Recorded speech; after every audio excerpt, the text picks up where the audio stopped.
I'm Robert Anthony. I'm Joelle Anthony. This is Watson. In 2020, we felt God's call in our lives to do something incredibly radical. In 2023, we sold our flower shop, our home, just about everything we owned, and purchased our Winnebago Flex RV. This began our trek into the vast unknown. Our mission is to take you along, showing you things you otherwise may never be able to see. We would be so thankful to have you follow along and become part of our adventures. Now, let's get to today's video.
So, you want to say hi to everybody? Should we say hi? Because we're going to have an intro, the video. You want to say, should you say hi to everybody right now?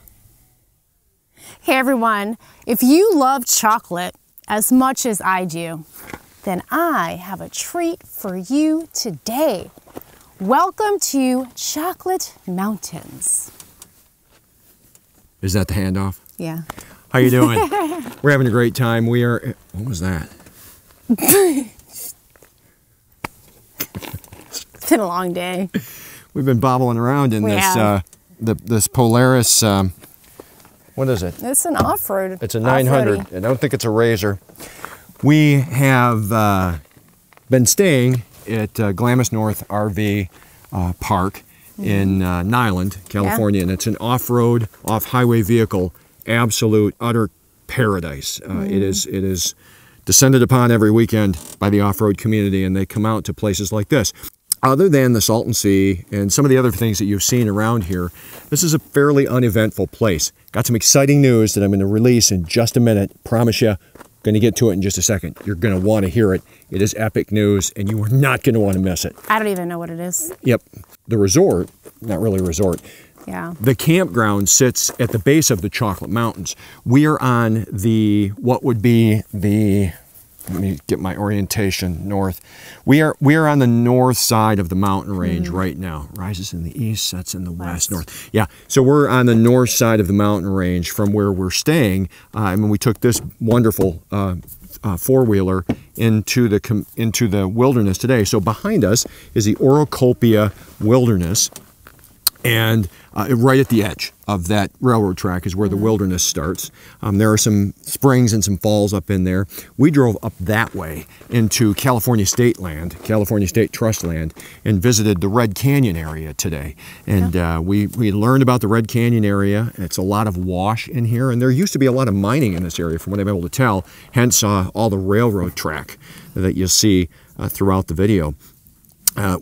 But it was a mining community, as I understand it, of some kind, not got a lot of history. Yeah. And the queen of research Yes. Has not had time, because you know what I did? I said, hey, you know, we're here, let's cut this video because this looks awesome. It was definitely a last-minute thing to do this. Yeah. Spontaneous There you go. event for today. Here she comes. Miss Grammar Queen. All right. We visited the Red Canyon, and as part of the Red Canyon, we also visited what's called the Pinnacles, or I think they also call it Painted Canyon. Not super impressed with regard to like hoodoos and stuff as we would see in Utah, but nonetheless, it was worth the drive up. We have a neighbor next to us. Him and his wife are just 1 year at full time. They have the biggest fifth wheel by Grand Design I've ever seen in my life, and humongous Dodge 3500 one-ton truck that they pull it with. They have this toy, and they said, you know, don't spend money and rent one. Just take ours for the day. And I was like, nah, I don't want to take your thing. No, you have to take it. Take our thing, please. We bought it. to share it with people. So we've been buzzing around the wilderness, buzzing around BLM land and buzzing around state trust land all afternoon, just getting tons of great video. Because you know why? Our channel, part of our channel's purpose is to bring you places that you're probably never going to see. And, and unless you're into off-roading, I would not recommend this part of California anyway. But you're able to see something really pretty. So that's really, really cool. That's what we spent the day doing. And, you know, honestly, we just wanted to kind of share it with you and share some of the footage with you, share a couple of photos that we took, a couple of videos that we took, and you know, it's exciting stuff. Here's the really cool news. If you don't know, if you haven't been watching the weather and you haven't been looking around at you know, Southern California and all the disasters that have been taking place due to the water, I've been out here, and I got to be honest, it's February 23rd. It's the end of February right now. I have never seen the desert this green. It is crazy how green it is. It is. And here's why that's important. All of this stuff, within a matter of a few weeks, is going to start flowering. All that rain that we've had out here for the last month and a half is going to push along unbelievable desert wildflowers. So in 3 weeks, we start heading north to Joshua Tree to start doing our wildflower photography with you, all the way up through Joshua Tree, the Mojave National Preserve, and into Death Valley. And I'm telling you, if my instincts are right, and they usually are as it goes to this photography stuff, it is going to be unbelievable. I could not believe we went up, drove all the way up to Amy's Wash, which is a huge 7-mile loop, and at the top of that loop is a miner's cabin. And so it's kind of a rundown building, I would say now, right? I would say there's no history written on it. It's just a bunch of trash everywhere. Again, it's not federally owned. It's a state-owned land. There's none of the federal land identification, none of the signage that gives you an idea of what you're looking at. But somebody lived there, and they mined, and they had a beautiful front yard. If you look at those mountains, it was pretty, really pretty. It was neat up there. I would not want to spend my summers up there. That I can tell you. Right. It's amazing to me what the people of old did in this country that made this country work. Just building this railroad track was a feat that I can't even imagine back when they built it. You know, America is the greatest place on the planet still, as far as I'm concerned, and the industriousness of the generations that have come before us to make it so that we can drive these things around, that we can enjoy these places. It's just crazy. I just so admire that. I really do. But that was kind of neat up there. Everything up there was green. Really green. And I can't think of the name of the cactus that come up out of the ground. I'm sure one of you know. We've been told what they're called, but they're long and spindly and they come up out of the ground. Normally they look really brown if you go to Arizona or you find them out there. Their thorns are wicked, but they're green, so green. Really green. And they just flower all the way up when they start flowering. It is just unbelievable. You said with pink flowers? Pink, pretty sure pink. I think I've seen them in pink. Pinks and whites is what I've seen. So I am so excited. I am so excited, anticipating what it's going to be like this year. And it's going to be something where we're going to get it in Joshua Tree, we're going to get it in the Mojave, we're going to get it in Death Valley, and then by the time we get over to Utah, back to Utah to spend the month of April and May in Utah, it's going to be going all over the place over there too. So we are just jazzed because this is what we're doing this for, and we're going to be sharing that with you. So hey, that was the extent of the video. That was what we wanted to just mention to you and just kind of show you around this area because, well, we could. I mean, we got a lot of B-roll from Queen B-roll here. That's her job now out here. There's actually a bee on here, so. Oh, that's good. Also, I wanted to say, in case anyone is wondering why they're called the Chocolate Mountains, I did a little research. You know, I don't want to get anything wrong, but from what I read quickly, it's basically comes near in the dry season, which I think is fall here, the dry season. So what happens is if you see, I don't know if you can see in the video here, there's patches of green grass that are on the hillside now. What happens is they drastically turn to brown because of lack of precipitation due to the seasons changing, the climate.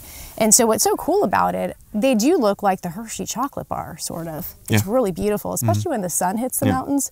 Super pretty. On the east side of this range is a lot of Marine Corps land. They do a lot of live bombing, a lot of helicopter runs, a lot of training over there. We've a couple of times have had 50 cals over there. Yeah. Lots of Marine helicopters. I can't think of the name of them, but they're big. Yeah. They're the giant helicopters. And today, we saw military drones flying around, pretty low to the ground. That's they were pretty flying weird. over us while we were driving through the wash up here. There were military drones, and then when we were up at Amy's wash, we were a long ways from this wash that we're in right now. But there was an I don't know. I don't know my planes. It might have been an F-14. It might have been F-12. No, F-16. It was a jet. Maybe it was like F-16. Top Gun style jet is what it was. And it was flying, but it was also flying, and they had the drones, the really big drones that were flying with it. That was pretty cool. I really thought that was slick watching this because they were low. They were flying just over the tops of the Pinnacles where we were at. They were really low, so that was kind of cool. But they do a lot of military flying here. This is an enhanced warning zone, so you have to be careful when you're flying your drone if you're out here. Also, got to be careful you can't fly in the wilderness. The BLM property up there is also BLM wilderness, but fortunately everywhere I wanted to fly, I was out of the wilderness, and it was California State Trust land, so I was able to fly there without any kind of concern. You were in safe zone. Yeah, so hey, again, like we always say, we are so glad that you're part of our family. We're so glad that you've joined us on our adventure, and we hope through our adventures your life is moved and you are inspired to really look at your own life and maybe start doing what we're doing, even if it's just spending a little more time with family, a little more time out of the workforce. Don't quit your jobs by any means. Get out and enjoy what you can while you can, because, you know, life is short. It is really, really short. And it only takes one phone call that you've got an illness that you've got to deal with that may take your life, or somebody that you love might end up with an illness that shortens their life. And you got to do it while you can. You really do, right? Yep, you definitely do. You got anything else? I agree. Keep hope alive. Oh, jeez. Okay. That's my thought for the day. Well, thanks. Ready to get going? Yeah, thanks for being here, and we look forward to seeing you in the next one. Yeah. Till next time, Rob out. Everybody likes a good hope. Keep hope alive. Yeah. I suppose. I don't know. I do.